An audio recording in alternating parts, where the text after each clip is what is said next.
நானே என் ஒய்ஃபு என் பையன் ஹோட்டலுக்கு போனேன். இந்த நிறைய படிக்கிறதுலையும் கச்சா முச்சான எல்லாத்தையும் படிக்கிறதுல இருக்கிற பிரச்சனை இதுதான். என்ன துண்டு பேப்பர் எந்த சின்ன சம்பவம் வந்தாலும் படிப்போம். அது ஏதாவது முடிஞ்ச மேடையில் சொல்லாமல் ஆசைப்படுவோம். நான் கீழே கொடுத்தான் சார், செகண்ட் ஃப்ளோர். திடீர்னு மண்டையில ஒரு ஞாபகம் வந்தது. என்ன, எங்கேயோ படிச்சது. இந்த மூளை இருக்கு தெரியுமா, வித்தியாசமான ஒரு படைப்பு சார் ஆண்டவன் நம்ம கொடுத்தது. நீங்க நிறைய படிங்களேன், எல்லாமே எப்பவுமே ஞாபகம் இருக்காது. ஆனா எப்போ உங்களுக்கு தேவையோ அப்ப ஞாபகப்படுத்தும். அதான் மூளை. எப்பவோ படிச்சதுங்க. அந்த ரிசப்ஷன்ல போய் கீ வாங்கும் போது ஞாபகம் வந்தது. என்னன்னு, வெளி மாநிலங்களுக்கு போய் ஹோட்டலில் தங்கும் போது ஜாக்கிரதையாக இருக்கவும். ஹோட்டலில் சில ஹோட்டலில் கட்டிலுக்கு மேலே சிவற்றில் கண்ணாடி, நிலை கண்ணாடி வைத்து அது உள்ளே கேமரா வச்சிருக்காங்க.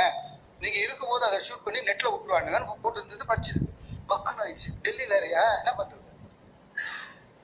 டக்குனு என் ஒய்ஃப் கிட்ட சொன்னேன், நீ என்ன பண்ற, குழந்தை சூட்கேஸ் லிஃப்ட்ல வா, செகண்ட் ஃப்ளோர் பண்ணி சாவி வாங்கினேன்.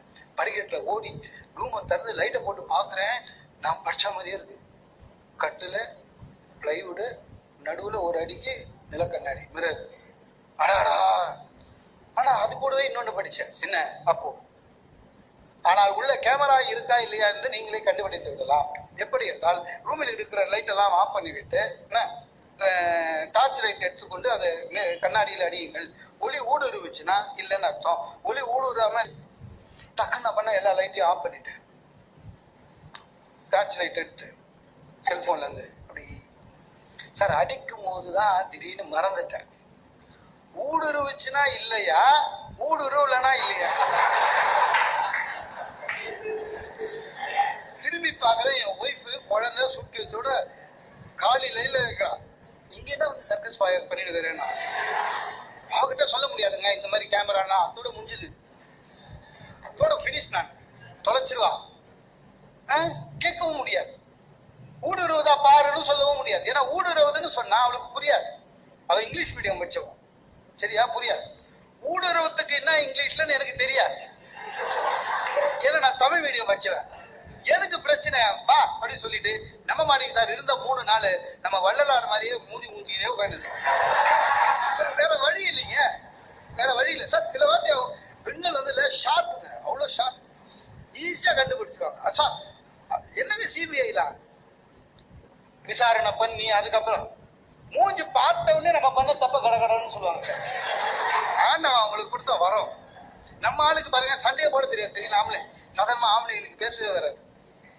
சண்டைன்னு வந்தா சுத்தம் ஜீரோ நம்ம சார். ஏதாவது பிரச்சனை சண்டை ஆரம்பிக்கும் போதே இவன் கேட்பான், லாஸ்டா என்ன சொல்றேன், இன்னும் சண்டையே ஆரம்பிக்கல. ஆனா லேடிஸ் அப்படி இல்லை சார், சாதாரணமாவே நல்லா பேசுவாங்க. சண்டைன்னு வச்சு கீமு கீப்பி எல்லாம் இடக்கும். அன்னைக்கு கூட நீங்க என்ன திட்டினீங்களே ஸ்கூட்டர் ஏறும்போதுன்னு, நமக்கு பயமா இருக்கும். மைண்ட் வயசுலாம் இப்ப எல்லாம் கேட்க ஆரம்பிச்சிச்சாங்க. அவங்கள மாதிரி ஷார்ப்பு கிடையாதுங்க. ஒரு ஆளு டெய்லி ஞாயிற்றுக்கிழமையானா 11 மணிக்கு எழுந்துக்கிறாங்க சார். அன்னைக்குன்னு பார்த்து ஞாயிற்றுக்கிழமை எழுந்துக்கிறான், சேவ் பண்றான், கை கட்டுறான், பளபளன்னு ஷூ பாலிஷ் பண்றான், கிளம்புறான். ஏதோ தப்பு பண்ண போறான். ஒய்ஃபுக்கு தெரிஞ்சிச்சு. ஆனா நேரா கேட்டா இல்லம்மா, ஏதாவது போய் சொல்லுவான். சண்டை எதுக்கு ஞாயிற்றுக்கிழமை சண்டை?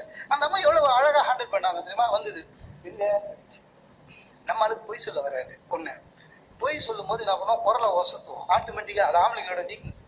என்னையா கேட்ட, என்னையா கேட்ட, என்னதான்டா கேக்குது, அதுகிட்டயே என்ன கேட்டேன்ற, என்னையா கேட்ட, எங்க எம்டி வராரு, ஏர்போர்ட்டுக்கு போறேன். பொய்ன்னு உங்களுக்கு தெரியும், ஆனா பொய்ன்னு நிரூபிக்க முடியாது. நான் உஷார் சார். டக்குன்னு விளையாடுற பையனை கூப்பிட்டா, டேய் ஏரோப்ளைனை கிட்ட பார்க்க போறேன், நீ அப்பா ஏர்போர்ட் போறாரு கூட போறேன்.